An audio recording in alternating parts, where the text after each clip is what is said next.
Hello बच्चों, हमारा first part मनुष्यता का पहले आ चुका है और अब इसका दूसरा पार्ट है मनुष्यता का। और इसके जो कवि हैं वो कौन हैं? वो हैं मैथिली शरण गुप्त जी। मैथिली शरण गुप्त जी एक राष्ट्रीय कवि हैं और उनका उनके जो विचार है वो क्या हैं? उनके विचार हैं कि वही मनुष्य मनुष्य कहलाने का अधिकारी है जो दूसरे मनुष्यों के काम आता है, जो दूसरों की भलाई करने के लिए हमेशा तैयार रहता है। तो आगे बढ़ते हैं।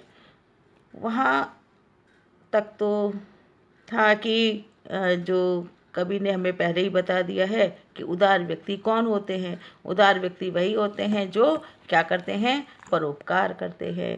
वही मनुष्य कहलाने के अधिकारी हैं जो मनुष्य के लिए जीते और बढ़ते हैं, अर्थात जो दूसरे मनुष्य की भलाई के लिए अपना सर्वस्व अर्पित करने के लिए भी तैयार रहते हैं।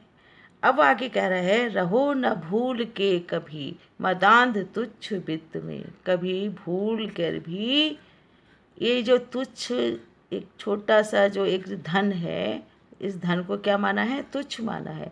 इस तुच्छ धन के नशे में कभी भी भूल कर भी मत रहो। सनाथ जान आपको करो न गर्व चित्त में। और अपने आप को सनाथ मान करके कभी भी अहंकार मत करो।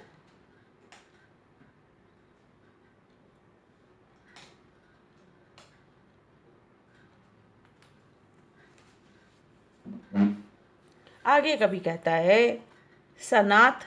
सनाथ कौन होते हैं? सनाथ हम उन्हीं को मानते हैं जिनके परिवार में सभी लोग होते हैं, जिनके माता पिता भी होते हैं, जिनके और लोग भी होते हैं, सभी लोग होते हैं परिवार में। या कह सकते हैं जिसका कोई ना कोई अपना कहने वाला होता है, उसको हम सनाथ कहते हैं। और अनाथ किस कहते हैं? जिसका कि कोई भी नहीं होता है। तो कवि कह रहा है कि सनाथ जान आपको, अपने आप को सनाथ समझ करके कि आपके सब कुछ हैं, आपके हर कोई है, तो करो ना गर्व चित्त में। इस बात का कभी भी अहंकार अपने मन में भी मत लाओ। क्यों मत लाओ? क्योंकि अनाथ कौन है यहाँ? यहाँ पर तो कोई भी अनाथ नहीं है। अनाथ हम किसको मानते हैं? जिसका अपना कहने वाला कोई ना हो।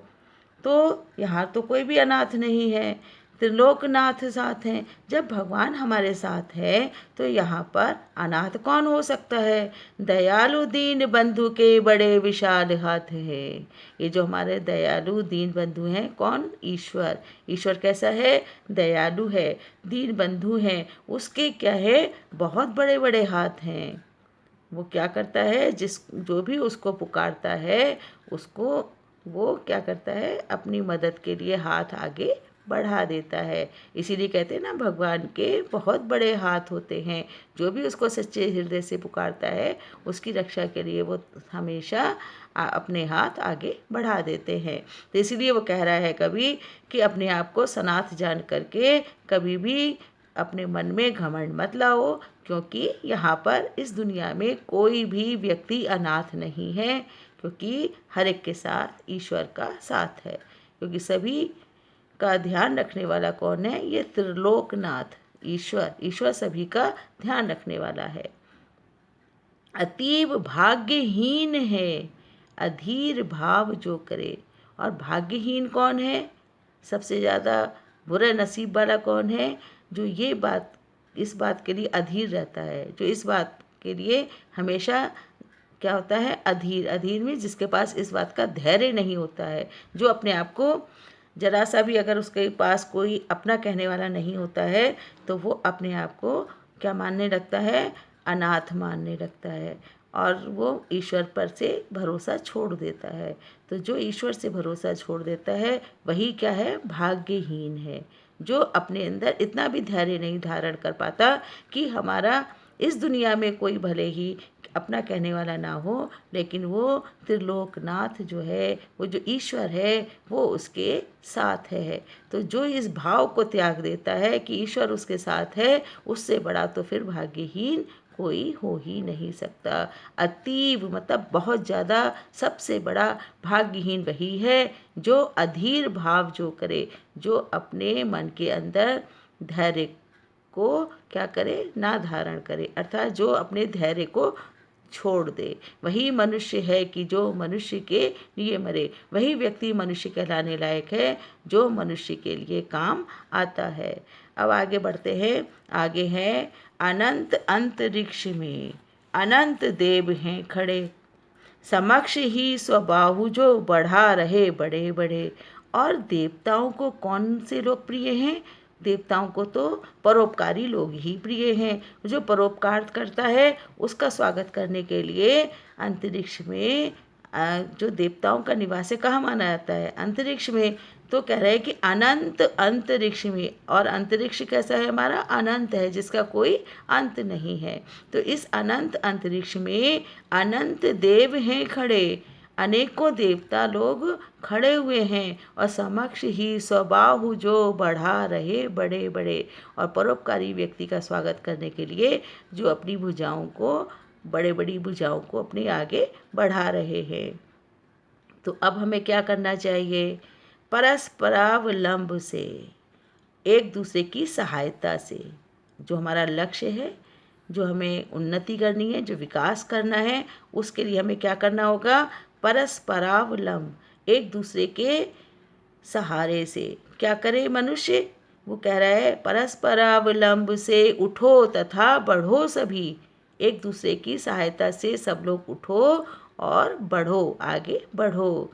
अभी अमर्त्य अंक में अपंक हो चढ़ो सभी।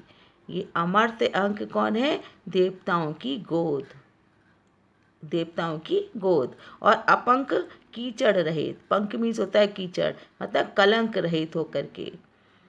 तो कह रहा है कभी अभी तुम क्या करो? देवताओं की गोद में कलंक रहित होकर के सभी उसकी गोद में चढ़ो। देवताओं की गोद में कलंक रहित होकर चढ़ो। कलंक रहित होकर मतलब आप ऐसा जीवन जी कर जाओ कि आपके ऊपर किसी प्रकार का भी कोई भी कलंक ना लगे। और जब कोई हमारे जीवन पर कोई कलंक नहीं लगेगा और जब हमें मृत्यु प्राप्त होगी, तब हमें देवता ही क्या होंगे? स्वयं लेने के लिए आएंगे, हमें अपनी गोद में बिठाएंगे। रहो न यूं कि एक से न काम और का सरे। और इस प्रकार से कभी भी जीवन मत बिताओ।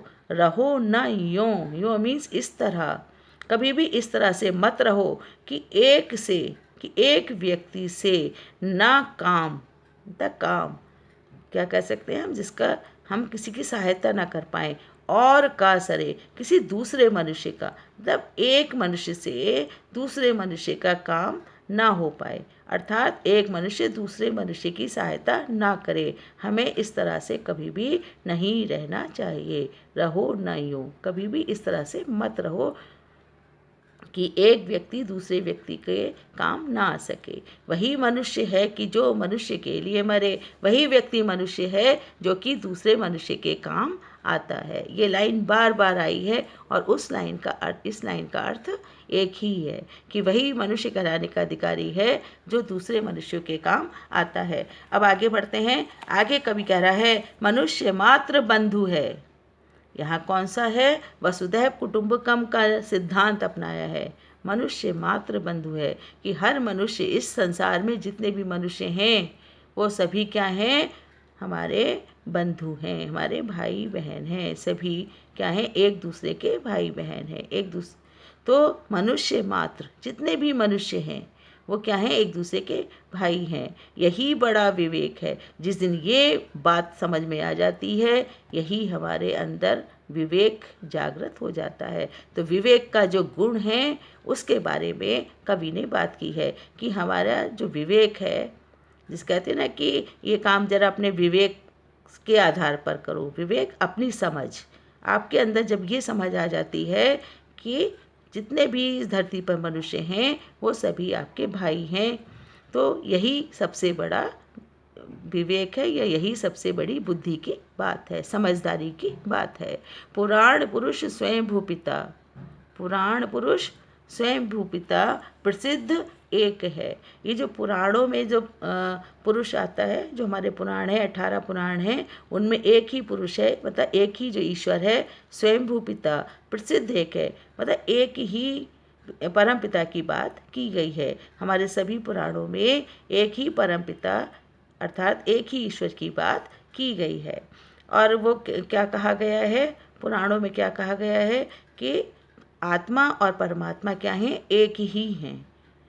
जो हमारे अंदर आत्मा है और जो हमारा ऊपर जो हमारा ईश्वर है वो परम पिता है, परमात्मा है, तो उसका ही अंश हमारे अंदर है। तो आत्मा और परमात्मा एक है, तो इसलिए वो कह रहे हैं कि अंदर से क्या है, सब एक हैं, फलानुसार कर्म के, और जैसा जिसने कर्म किया है उसके फल के अनुसार अवश्य बाह्य भेद हैं। शरीर के जो भेद हैं वो तो अलग हो सकते हैं, बाह्य जो भेद हैं, बाहर के जो भेद हैं वो तो अलग हैं, लेकिन जो आत्मा है वो तो परमात्मा का ही अंश है। परंतु अंतरैक्य में, अंतरैक्य मतलब अंदर से प्रमाणभूत वेद हैं, और वो अंदर से क्या है, एक ही है। बाहर से भले ही दिखाई दे वो अनेक दिखाई दे, लेकिन अंदर से क्या है, सभी मनुष्य एक हैं। अंदर से कैसे है, क्योंकि सभी के अंदर उसी परमपिता या उसी परमात्मा का अंश है, सभी के अंदर उसी की आत्मा है, और उस आत्मा के रूप में वो जो आत्मा है वो किस रूप में है, हर एक मनुष्य के अंदर है, हर प्राणी के अंदर है, तो वो किसका रूप है, वो उस परमात्मा का ही रूप है। तो बाहर से भले ही हम अलग अलग दिखाई देते हों, लेकिन हम अंदर से आत्मा के रूप में तो एक ही हैं। प्रमाणभूत वेद हैं, और इस सब का जो प्रमाण कौन देते हैं, जो हमारे 4 वेद हैं ना, ऋग्वेद, सामवेद, अथर्ववेद वेद है ना, जो हमारे 4 वेद हैं, तो वो चारों के चारों वेद हमारे इस बात का प्रमाण है कि आत्मा किसका अंश है, उस परमात्मा का ही अंश है, और ये आत्मा सभी प्राणियों के अंदर है, और जब सबके अंदर है, उस परमात्मा के अंश है, तो सभी क्या हैं, एक दूसरे के भाई बहन हैं। तो अब वो अपने कर्मों के अनुसार भले ही बाहर से अलग दिखाई देते हों, लेकिन अंदर से एक हैं। अनर्थ है कि बंधु ही ना बंधु की व्यथा हरे, और सबसे बड़ा अनर्थ क्या हो रहा है कि बंधु ही, एक भाई ही, ना बंधु की, एक भाई की ही कष्ट, व्यथा को अर्थात कष्टों को क्या करता है, नहीं हरता है। हरे हरे मतलब दूर करे, तो ये तो सबसे बड़ा अनर्थ होगा ना, कि एक भाई दूसरे भाई के कष्ट को ना हरे। कहने का अभिप्राय यह है कि एक भाई को दूसरे भाई का कष्ट दूर करना चाहिए, उसका प्रयास हमेशा करते रहना चाहिए। वही मनुष्य है कि जो मनुष्य के लिए मरे, वही मनुष्य कहलाने का अधिकारी है जो मनुष्य के लिए क्या करता है, अपना जीवन तक न्यौछावर करने की कोशिश करता है। अब आगे आते हैं, आगे वो कह रहा है कि चलो अभीष्ट मार्ग में, कहाँ चलो, चलो अभीष्ट मार्ग में सहर्ष खेलते हुए।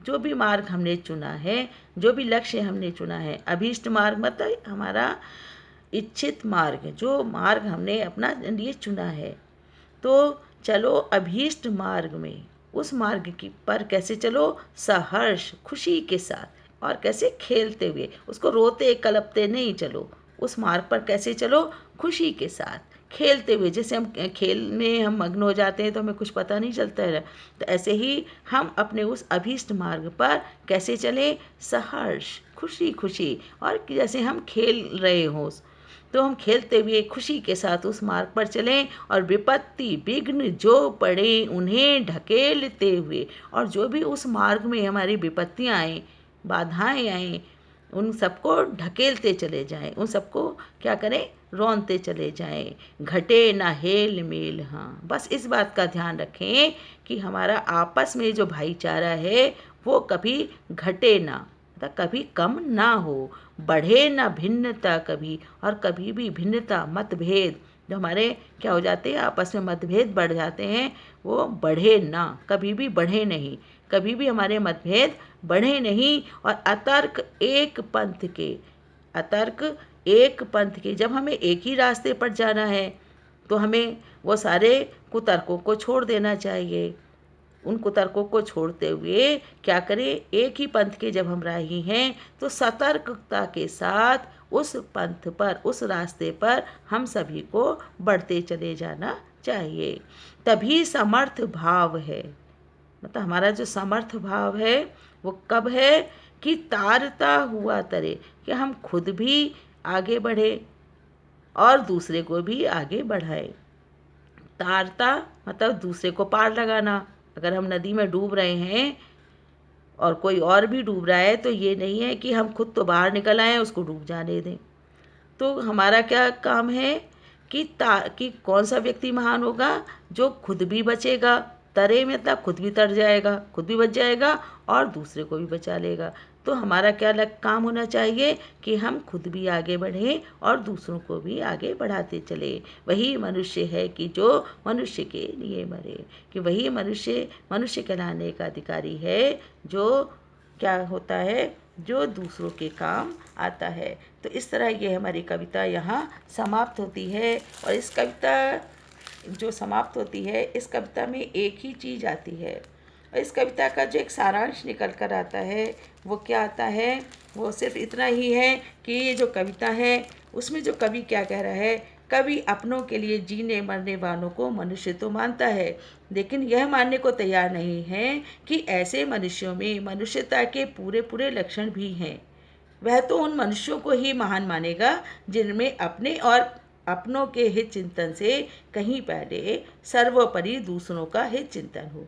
उसमें वे गुण हों जिनके कारण कोई मनुष्य इस मृत्यु लोक से गमन कर जाने के बावजूद युगों तक औरों की यादों में भी बना रह जाता है।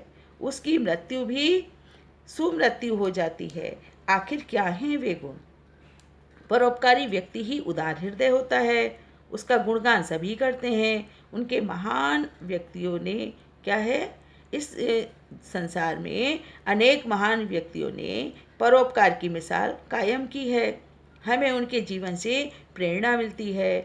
हमें यह स्मरण रखना चाहिए कि यह शरीर कैसा है, मरणशील है, अर्थात जब हमने इस दुनिया में जन्म लिया है तो हमें इस दुनिया से जाना भी है। तो यह जो हमारा शरीर है यह मरणशील है और आत्मा कैसी है, ये अमर है। इसलिए मृत्यु से डरने की कोई ज़रूरत नहीं है। परोपकारी व्यक्ति का स्वागत तो देवता तक करते हैं। जो परोपकारी व्यक्ति होते हैं ना, उनका तो स्वागत कौन करता है, देवता भी करते हैं। इसी संसार के सभी मनुष्य हमारे बंधु हैं। कोई मनुष्य क्या है, पराया नहीं है। इसलिए हमें कैसे रहना चाहिए, आपसी हेल मेल से, आपसी भाईचारे से अपनी उन्नति के पथ पर आगे बढ़ते चले जाना चाहिए। ये इस पाठ का क्या है, सारांश है कि इस पाठ में क्या किया है, कवि ने अनेकों उदाहरणों के माध्यम से यह बात समझाने की कोशिश की है कि उदार व्यक्ति कौन होते हैं, उदार व्यक्ति का महत्व क्या होता है और उदार व्यक्ति के ही कारण क्या होता है, इस संसार में भाईचारे का जन्म होता है। यदि ये ऐसे उदार व्यक्ति ना हो तो संसार रहने के लायक नहीं रहेगा। तो आज ये कविता यही समाप्त होती है। और यदि यह कविता का अर्थ, इसका सार आपकी समझ में अच्छे से आया हो, आपको ये कविता अच्छी लगी हो, तो इस चैनल को लाइक करें, सब्सक्राइब करें, सबसे पहले सब्सक्राइब करें और फिर इसको शेयर भी करें। ओके।